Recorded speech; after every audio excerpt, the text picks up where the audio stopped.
All right, ready to dive in. Today we're tackling ADP 307, the Army's doctrine on stability operations. And trust me, we're going deep on this one, not just skimming the surface. You know, it's interesting how relevant this doctrine is, even outside of what we typically think of as deployments. Like, remember the earthquake relief in Haiti, Mm. or even the Ebola response? Those were totally stability operations, even if we didn't always use that term. Right, it's like the ultimate guide to navigating chaos. But before we get too far, ADP 307 talks a lot about stability. What's the Army's definition of that? It's got to be more than just everyone stop fighting, right? Yeah, you're right. It goes way beyond a ceasefire. It's more about creating an environment where the local population actually sees their government as legitimate, not just tolerated. Think of it like you can put out a fire, but if you don't address what caused it, it'll just keep flaring up. Stability operations are about addressing those underlying causes, those embers that could reignite the whole thing. Okay, I like that analogy. So it's not just about keeping things from boiling over, it's about turning down the heat for good. The document keeps mentioning stability operations. What does that actually look like in practice? It's a balancing act, really. Hmm. You've got the immediate needs, security, aid, getting basic services running again. But then there's the long-term stuff, too. Rebuilding infrastructure, Hmm. strengthening local governance, giving people the tools to, prosper on their own terms. And here's the thing, it's rarely a solo mission for the Army. So you're saying it takes a village to stabilize a situation. Exactly. You've got other government agencies, NGOs, international partners. Everyone brings something to the table. But the most important partnership, the one that really determines success or failure, is with the local population. So it's not about just rolling in with a plan and expecting everyone to fall in line. You have to build that trust at the ground level. Which reminds me, ADP 307 talks about building host nation capacity. What does that even mean? Oh, that's where things get really interesting. You know that saying, give a man a fish, feed him for a day, teach a man to fish, you feed him for a lifetime. Hmm. That's essentially what we're talking about here. We're not there to be a permanent crutch. We're there to equip them to take charge of their own security and well-being. So it's about empowering them, not just doing things for them. Take Got it. But that all hinges on a big if, right? What if the local population doesn't want our help or doesn't trust our intentions? You've hit on a crucial point, legitimacy. Without it, even the best plan is going to fail. It's the foundation for everything else. Okay, legitimacy is huge, but how do you actually build it? It's not like you can just show up with a pamphlet that says, trust us. You're right, it's definitely not that simple. ADP 307 breaks legitimacy down into four main pillars: mandate, manner, consent, and expectations. Let's break each of those down. Sounds like we're about to get into the weeds. Let's start with mandate. Why is that so important in building legitimacy? Imagine a group of people just barging into your neighborhood saying they're there to fix things, but they have zero authority to do so. Hmm. Would you trust them? Probably not.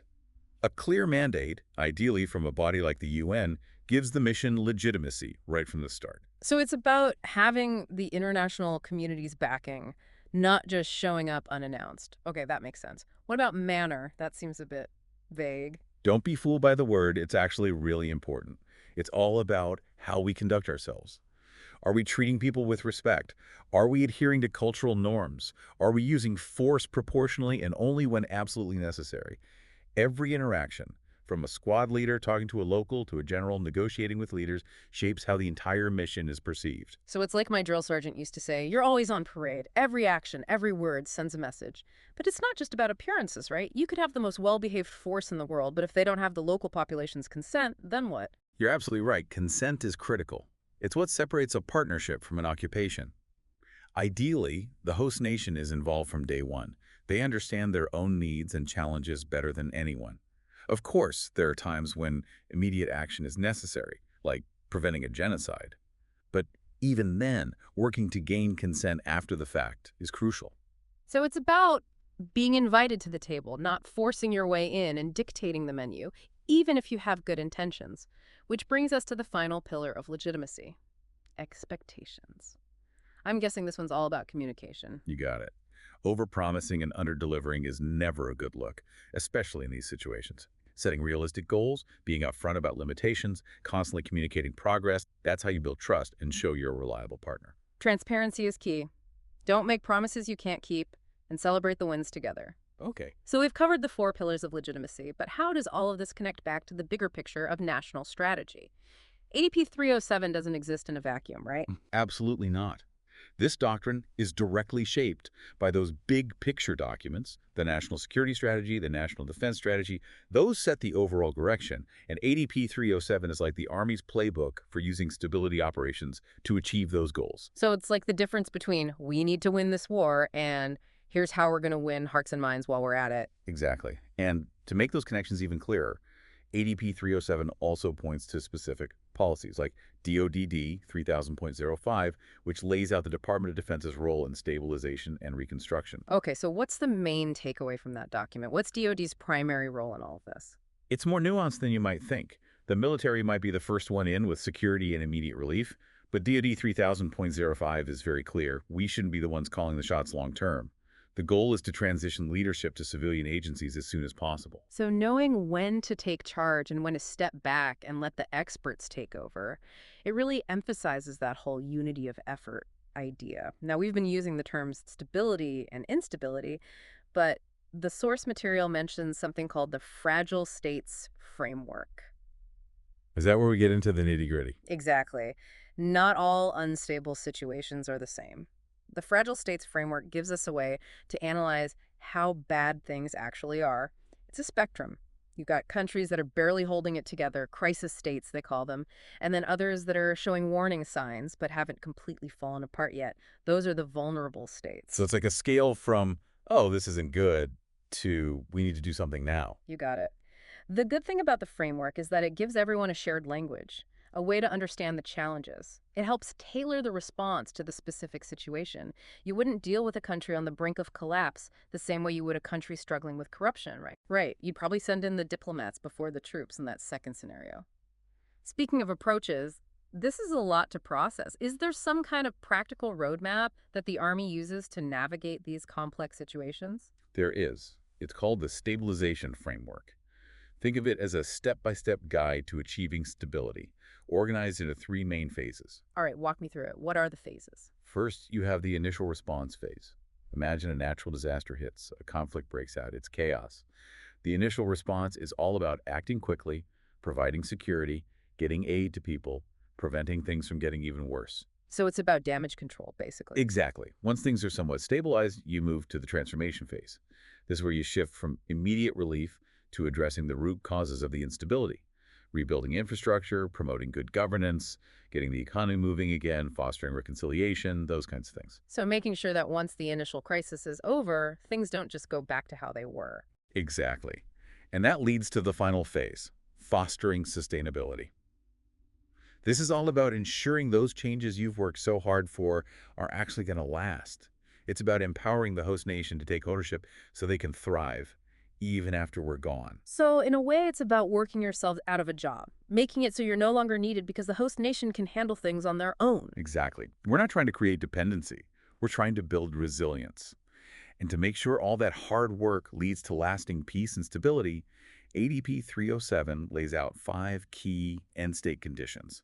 These are the hallmarks of a successful operation. End state conditions. So if everything goes right, what does victory look like in a stability operation? First and foremost, you need a safe and secure environment. This means people are free from violence and the threat of violence so they can go about their daily lives without fear. Kids going to school without worrying about getting caught in the crossfire, families feeling secure in their homes, that kind of thing. That's the foundation. Makes sense. Safety and security are pretty fundamental to everything else. What's next on the list? Next up is a well-functioning, and this is important, perceived as fair rule of law. And it's not just about having laws written down somewhere. It's about making sure those laws are applied equally, justice is administered transparently, and corruption is kept in check. So it's not enough to just set up a court system. It needs to be one that people actually trust, a system where everyone is accountable, no matter who they are. Exactly. And remember, it's not just about punishing the bad guys. It's also about making sure people can resolve disputes peacefully and have their rights protected. Okay, I see how that all fits together, but building a fair and effective justice system in a place recovering from conflict or instability, that's a tall order. What's the next building block? The next end-state condition is social well-being. Now, this includes the basics, food, water, shelter, healthcare, but it goes beyond just meeting those basic needs. What else falls under that umbrella? Think about what enables people to not just survive, but actually thrive. Education, opportunities for economic advancement, access to healthcare, these are all critical for long-term stability. It's about addressing past grievances and rebuilding social cohesion that might have been fractured by conflict or instability. So it's about creating a society where everyone feels like they have a stake, a chance to build a better future for themselves and their children. I can see how that would go a long way in preventing future conflicts. What's the fourth end state condition we should be striving for?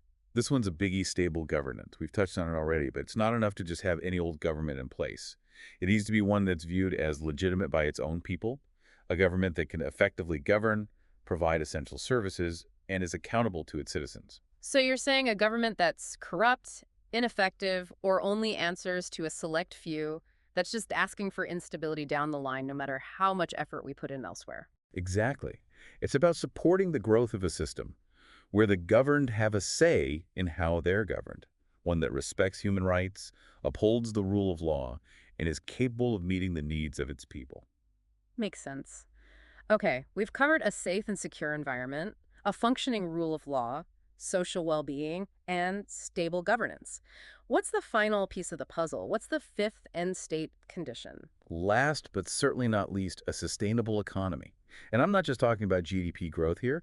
We're talking about an economy where individuals have opportunities to provide for themselves and their families, where businesses can thrive, create jobs, and contribute to the tax base. Hmm. And crucially, where the government has the resources to fund those essential services we've been talking about: education, healthcare, infrastructure. It's like that saying, a rising tide lifts all boats. You create a stable economy and it creates a ripple effect, strengthening all those other pillars of stability we've been discussing. You've got it. It's about breaking the cycle of poverty and instability, creating a virtuous cycle of opportunity and prosperity.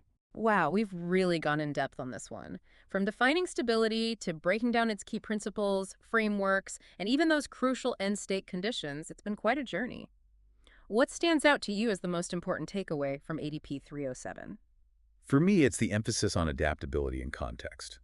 The document is very clear on one point. There's no one-size-fits-all approach to stability operations. Every situation is unique, and we need to be ready to adjust our approach accordingly. It's like ADP 307 gives you the tools and the knowledge, but it's up to you to use them effectively in the field. It's about being a problem solver, not just blindly following a checklist. Absolutely. And that's what makes this doctrine so valuable. It empowers you to analyze complex situations, understand the local context, and come up with solutions that are tailored to those specific circumstances. So, to our listener out there, maybe prepping for a deployment or just trying to make sense of the world, what's the one thing you hope they take away from this deep dive? I'd say it like this. Hmm. Always remember that stability operations are about more than just restoring order. It's about building a future where peace and prosperity are the norm, not just a temporary state. And that takes a deep understanding of what's going on locally, strong partnerships, and a real commitment to those four pillars of legitimacy we talked about. Couldn't have put it better myself. Well, that wraps up our deep dive into ADP 307. Hopefully this has given you some food for thought, maybe even sparked some aha moments along the way. Until next time, stay curious.